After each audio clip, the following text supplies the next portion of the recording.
Mulher é arrastada por carro da polícia. Reunião termina sem decisão e marco civil não é votado. Moradores e comerciantes protestam contra a ciclovia na Avenida Brumado. E Neymar pode ficar no banco de reservas na próxima partida contra o Real Madrid.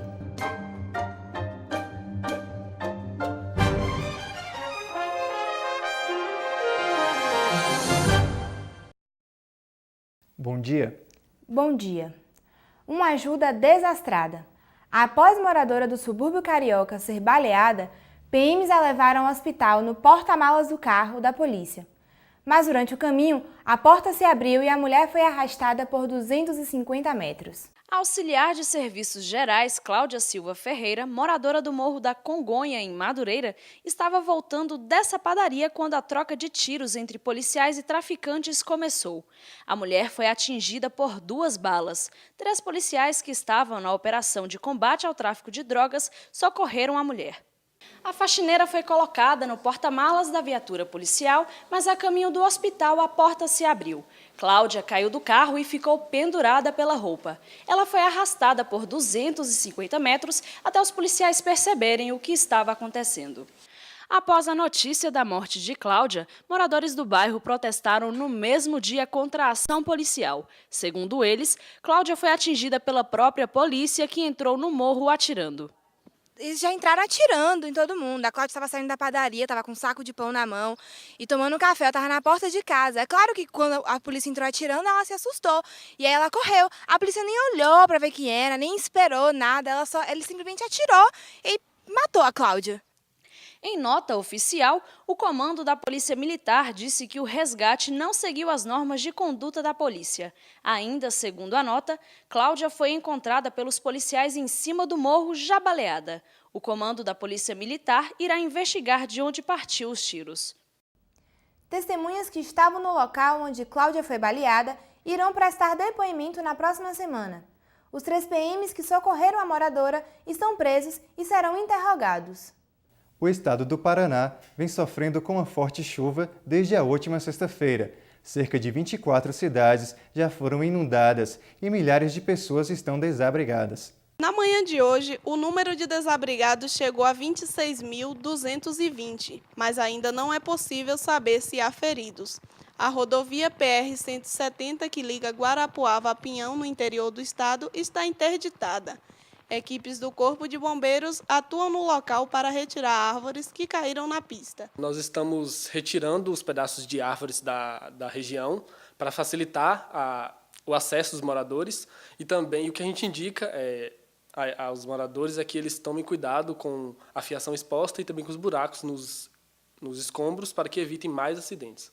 A forte chuva e os ventos, que chegaram a 90 km por hora, foram causados por uma frente fria que avançou pelo sul do país e alcançou o território paranaense, se chocando com o fluxo de ar quente e úmido que veio no norte. O clima instável possibilitou a formação de granizo e rajadas de chuva com ventos fortes.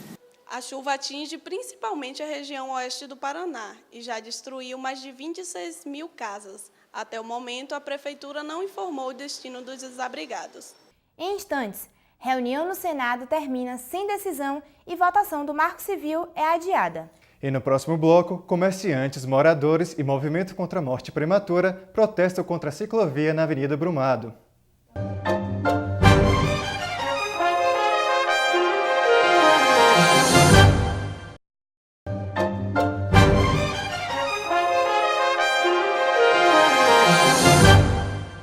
A estilista e namorada de Mick Jagger, Lauren Scott, foi encontrada morta no apartamento dela, em Nova York, na manhã desta segunda-feira. Lauren lançou sua primeira coleção como estilista em 2006 e ficou famosa por vestir estrelas de Hollywood como Nicole Kidman e também a primeira-dama dos Estados Unidos, Michelle Obama. Em fevereiro, o desfile da linha de roupas da design foi cancelado na Semana de Moda de Londres por atrasos na produção das peças. A BBC News informou que a empresa de Scott tem uma dívida acumulada em cerca de 5,5 milhões de euros. De acordo com a polícia, há suspeitas de suicídio. A designer de moda foi encontrada por um assistente por volta das 10h30 da manhã e estava com um lenço em volta do pescoço amarrado à maçaneta de uma das portas do apartamento. Mick Jagger e Scott namoravam há 13 anos. Jagger falou sobre a morte da namorada no site oficial dele. Ainda tenho dificuldade de entender como minha amada e melhor amiga pôde acabar com sua vida desta forma trágica. Os Rolling Stones cancelaram a turnê, que começaria na quarta-feira na Austrália. Várias personalidades do mundo da moda usaram o Twitter para comentar a morte da estilista. A Vogue britânica classificou como sendo uma tragédia para a moda, e o responsável pelo Conselho de Estilistas da América, o Oscar da Moda, lamentou a perda de um grande talento. A estilista deixou um testamento doando todos os bens a Jagger e deixou de fora os 2 irmãos dela. O testamento foi assinado em 2013 em Beverly Hills, na Califórnia. A polícia descartou a suspeita de crime.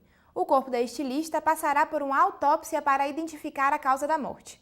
O resultado da perícia está previsto para sair na próxima quarta-feira. O blogueiro João Andrade Neto foi condenado a 8 anos de prisão pelo crime de extorsão. Dono de blog em Salvador, o jornalista chantageava políticos para obter publicidade. João Andrade possui um blog chamado Pura Notícia, mas ele não se limitava apenas a informar seus leitores. As notícias surgiam devido a ameaças a empresários e políticos da capital baiana. Ele dizia possuir informações que poderiam prejudicá-los. O funcionário do site, Kleber Lins Teixeira, foi considerado cúmplice do jornalista e vai cumprir 3 anos em regime semiaberto. Além de Andrade Neto e Kleber Teixeira, o publicitário argentino Matias Ariel também foi acusado como integrante do sistema. Ele confirmou e disse que apenas cumpria ordens. O blogueiro já havia sido condenado a cumprir uma pena em regime semiaberto e a pagar uma multa no valor de R$15 mil por ter extorquido o empresário Carlos Soares em 2013. No próximo bloco, por atraso nas obras, Itaquerão pode não ser entregue a tempo da Copa do Mundo.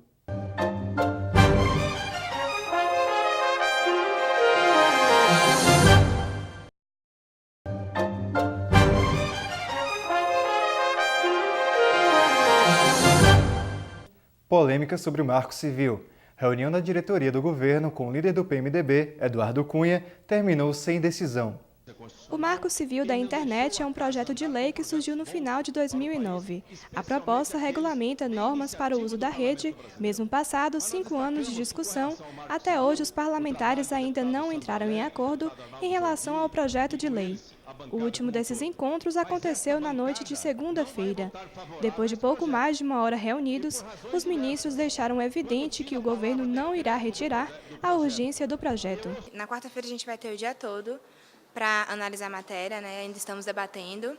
A gente não tira a urgência da matéria, até porque a gente sabe, a gente tendo em vista a conferência que vai ocorrer agora em abril, né?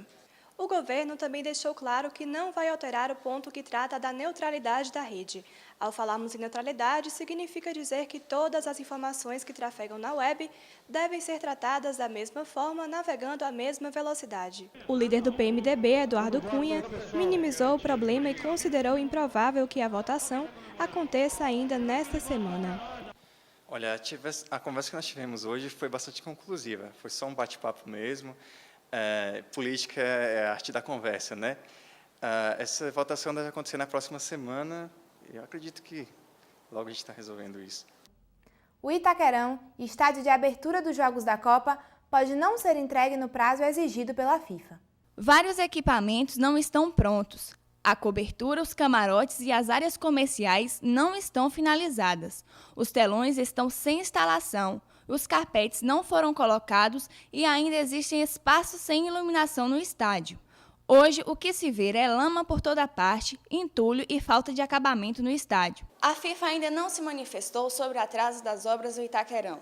André Sanches, ex-presidente do Corinthians e responsável pela construção do estádio, afirmou que as obras estarão prontas, mesmo que com estruturas provisórias. Os problemas do Itaquerão são apenas estruturais e de fácil resolução, né? O que a administração garante, o que a gente garante, é que ele estará pronto até a abertura da Copa. Isso não é dúvida, é uma certeza. Até agora, a Federação Internacional de Futebol não se pronunciou sobre o estádio e sobre a solução do problema.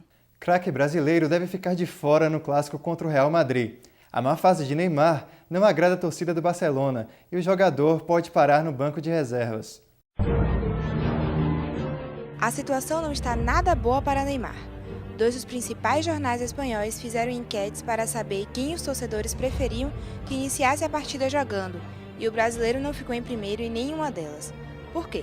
Olha, Eu não entendo o que vem acontecendo com o Neymar, já que no Brasil ele tinha uma atuação tão boa e o que a gente esperava aqui no Barcelona é que ele repetisse o que ele fazia no Santos. Essa opinião dos torcedores, aliada ao alto custo da contratação do craque brasileiro, que tem feito muitos torcedores espanhóis exigirem mais. Bem, eu entendo as críticas dos torcedores, mas estou jogando ao lado de grandes jogadores no Barça e prometo um melhor desempenho nas próximas partidas. O técnico do Barcelona parece não dar a mínima para a desconfiança da torcida. Além de elogiar o desempenho de Neymar, depois da vitória sobre o Manchester City na quarta-feira passada, ele já avisou que vai usar a mesma escalação desse jogo, mantendo o esquema 4-4-2. A torcida está sendo insensível com o Neymar, né? O Neymar é um craque, ponto, né? Ele está apenas se adaptando. No jogo de hoje ele vai mostrar quem ele é para a torcida. Além de Tata Martino, Neymar conta com o apoio dos seus companheiros de time. Daniel Alves, parceiro no Barcelona e na seleção brasileira, pede paciência ao torcedor catalão e afirma que não tem a menor dúvida sobre a qualidade do futebol do craque. Neymar, ele é o cara, não tem muito o que discutir sobre o talento dele, basta observar o talento dele em campo, o cara dá um show. É claro que ele tem muito a aprender ainda, porque ele ainda é um cara novo. Polêmicas, rendimento aquém do esperado e muitos questionamentos. Será que Neymar está sentindo a pressão? O jogador que entra em campo defendendo o Barça não lembra nem de longe o menino da Vila, que brilhava em terras brasileiras. Bem, o que nos resta agora é esperar e torcer para que na Copa ele mostre ao mundo porque hoje é considerado o melhor jogador brasileiro.